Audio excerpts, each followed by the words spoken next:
नमस्कार, ये आकाशवाणी चंडीगढ़ है। अब आप सुकीर्ति से प्रादेशिक समाचार सुनिए।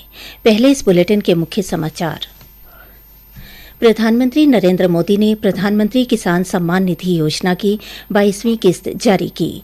मुख्यमंत्री नायब सिंह सैनी ने कहा, प्रदेश में घरेलू रसोई गैस, पेट्रोल और डीजल की आपूर्ति बारे फैलाई जा रही अफवाहें पूरी तरह बेबुनियाद हैं। हरियाणा विधानसभा अध्यक्ष हरविंदर कल्याण ने अंतर्राष्ट्रीय स्तर पर बढ़ते तनाव के बीच लोगों से संयम और भरोसा बनाए रखने की अपील की। मुख्यमंत्री नायब सिंह सैनी ने पंचकुला में 38वें वसंत उत्सव का शुभारंभ किया और प्रकृति के संरक्षण पर बल दिया। और राष्ट्रीय मानवाधिकार आयोग ने गुरुग्राम जिले में बिलासपुर के पास निर्माणाधीन स्थल पर हुए हादसे में स्वतः संज्ञान लिया, मुख्य सचिव को नोटिस जारी किया। अब समाचार विस्तार से। प्रधानमंत्री नरेंद्र मोदी आज असम के गुवाहाटी से प्रधानमंत्री किसान सम्मान निधि योजना की 22वीं किस्त जारी की, जिसके तहत पात्र किसानों को गुवाहाटी से सीधे उनके बैंक खातों में 2,000 रुपये मिलते हैं। श्री मोदी ने एक क्लिक के साथ प्रत्यक्ष लाभ अंतरण के माध्यम से लगभग 9 करोड़ 32 लाख किसानों के बैंक खातों में 18,640 करोड़ रुपये अंतरित किए।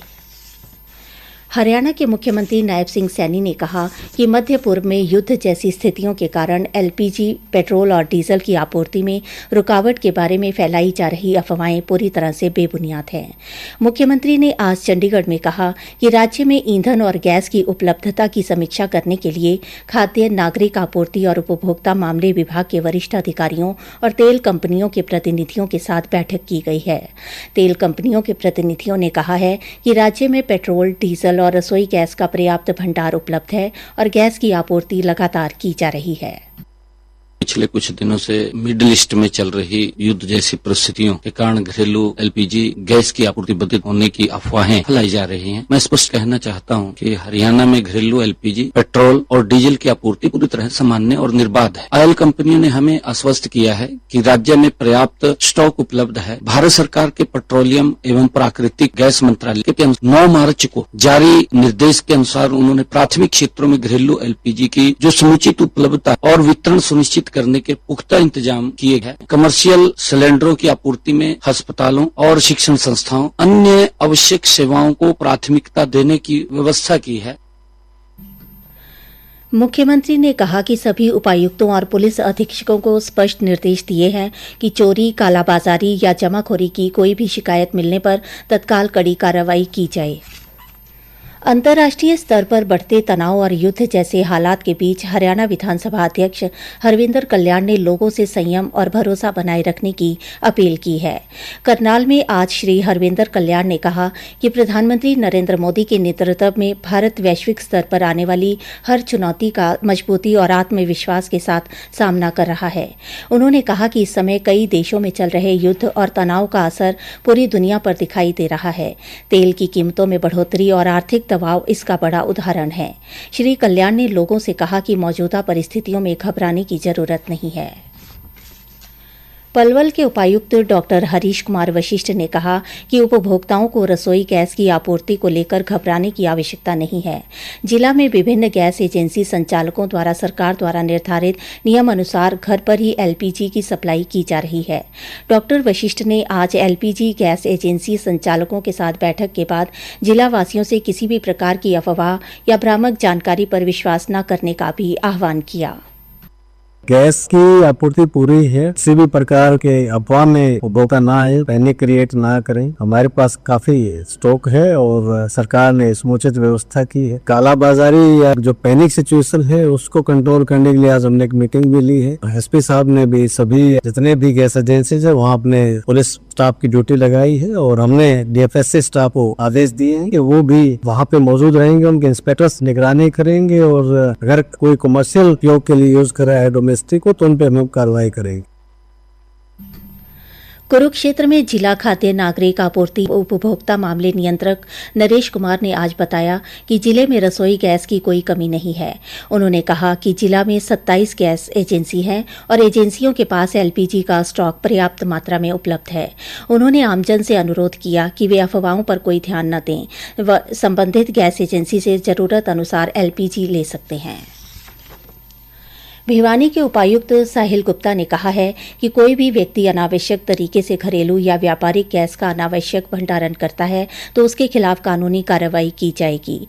पत्रकारों को संबोधित करते हुए उन्होंने लोगों को आश्वस्त किया कि प्रशासन गैस आपूर्ति की व्यवस्था पर पूर्णतः नजर रखे हुए है और किसी भी स्थिति से निपटने के लिए तैयार है। प्रादेशिक समाचार आकाशवाणी चंडीगढ़ से प्रसारित किए जा रहे हैं। हमारे बुलेटिनों और ताज़ा समाचारों के लिए आप हमारी वेबसाइट newsonair.gov.in पर लॉगिन कर सकते हैं। ये समाचार हमारे यूट्यूब चैनल और x handle Akashvani news Chandigarh पर भी उपलब्ध हैं। मुख्यमंत्री नायब सिंह सैनी ने आज पंचकुला में 38वें वसंत उत्सव का शुभारंभ किया और प्रकृति के संरक्षण पर बल दिया।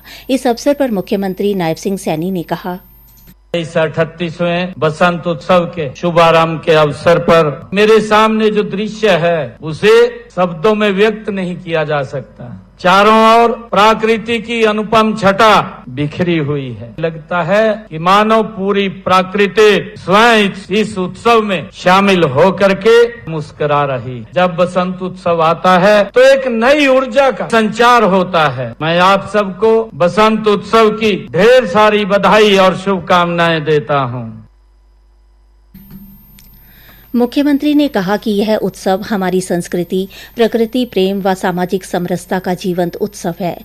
उन्होंने कहा कि आज पूरी दुनिया ग्लोबल वार्मिंग और पर्यावरण प्रदूषण जैसी गंभीर समस्याओं का सामना कर रही है। इन समस्याओं का समाधान केवल और केवल प्रकृति के संरक्षण में ही निहित है। मुख्यमंत्री ने घोषणा की कि प्रकृति के संरक्षण के लिए एक पेड़ मां के नाम अभियान के तहत पंचायत भूमि और सार्वजनिक भूमि पर बड़े पैमाने पर पौधारोपण अभियान चलाया जाएगा। करनाल में वन विभाग की 100 एकड़ भूमि में लगभग 50 करोड़ रुपए की लागत से एक हिरन पार्क बनाया जाएगा। उन्होंने सभी से पर्यावरण को स्वच्छ और संरक्षित बनाए रखने के लिए हर संभव प्रयास करने का संकल्प लेने का आह्वान किया। हमारी संवाददाता ने बताया है कि पहली बार इस 3 दिवसीय उत्सव का आयोजन सूरज कुंड मेले की तर्ज पर किया गया है। एशिया का सबसे बड़ा कैक्टस गार्डन भी जनता के लिए खोला गया है। बसंत उत्सव को आकर्षक बनाने के लिए विभिन्न प्रतियोगिताओं का आयोजन भी किया जा रहा है। राष्ट्रीय मानव अधिकार आयोग ने गुरुग्राम जिले में बिलासपुर के पास एक निर्माणाधीन स्थल पर दीवार गिरने से 7 श्रमिकों की मौत और 3 अन्य लोगों के घायल होने की मीडिया रिपोर्ट के संबंध में हरियाणा के मुख्य सचिव और गुरुग्राम के पुलिस आयुक्त को नोटिस जारी किया है। हादसे का स्वतः संज्ञान लेते हुए आयोग ने 2 सप्ताह के भीतर विस्तृत रिपोर्ट मांगी है। जींद के सफीदों में 7 मार्च को हुई दर्दनाक फैक्ट्री घटना के मामले में पुलिस ने अब तक 3 आरोपियों को गिरफ्तार कर लिया है। आज एक पत्रकार वार्ता में पुलिस अधीक्षक कुलदीप सिंह ने बताया, जो दुखद घटना एक सफीदों में हुई, जिसमें उसी दिन जो मुकदमा दर्ज हुआ था, इसमें अभी तक 3 लोगों की गिरफ्तारी हुई। उसमें जिसकी ओनरशिप थी उसको गिरफ्तार किया गया है। उसके अलावा 2 लोग जो एफआईआर में ही नाम है उनको गिरफ्तार किया गया। इसके अलावा कुछ लोगों को डिटेन करके हम पूछताछ कर रहे हैं। उम्मीद है अगले 1 से 2 दिन में और आरोपी भी हम गिरफ्तार करेंगे। उन्होंने कहा कि मामले की निष्पक्ष और गहन जांच विशेष जांच दल द्वारा की जा रही है, जिसका नेतृत्व अतिरिक्त पुलिस अधीक्षक सोनाक्षी कर रही हैं। एक प्रश्न के उत्तर में पुलिस अधीक्षक ने कहा कि जिला में गैस सिलेंडर व अन्य घरेलू सामान की कालाबाजारी नहीं करने दी जाएगी। नगर निगम फरीदाबाद द्वारा कल से फरीदाबाद फ्लावर फेस्टिवल का आयोजन किया जाएगा। निगम महापौर श्रीमती प्रवीण बत्रा जोशी ने एक पत्रकार वार्ता में बताया कि टाउन पार्क में आयोजित किए जा रहे इस 2 दिवसीय महोत्सव का उद्घाटन कैबिनेट मंत्री विपुल गोयल करेंगे। नगर निगम आयुक्त धीरेन्द्र खटगटा ने कहा, फरीदाबाद म्युनिसिपल कॉर्पोरेशन एक नई शुरुआत करने जा रहा है। पहले यहाँ पर टाउन पार्क के अंदर कई समय से पुष्प मेले का आयोजन करता था, लेकिन विगत वर्षों में बंद सा हो गया था। हम उसी परंपरा को दोबारा चालू करना चाहते हैं। इसके लिए ही हमने 14 से 15 तारीख के बीच में 2 दिन का एक पुष्प मेला रखा है। मुख्य समाचार एक बार फिर। प्रधानमंत्री नरेंद्र मोदी ने प्रधानमंत्री किसान सम्मान निधि योजना की 22वीं किस्त जारी की।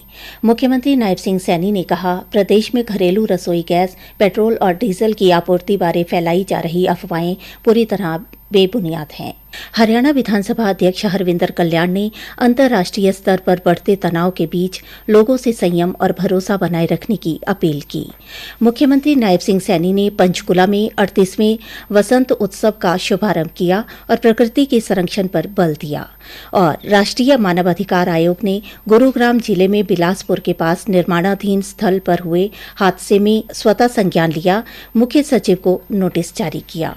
इसी के साथ ही प्रादेशिक समाचार समाप्त हुए।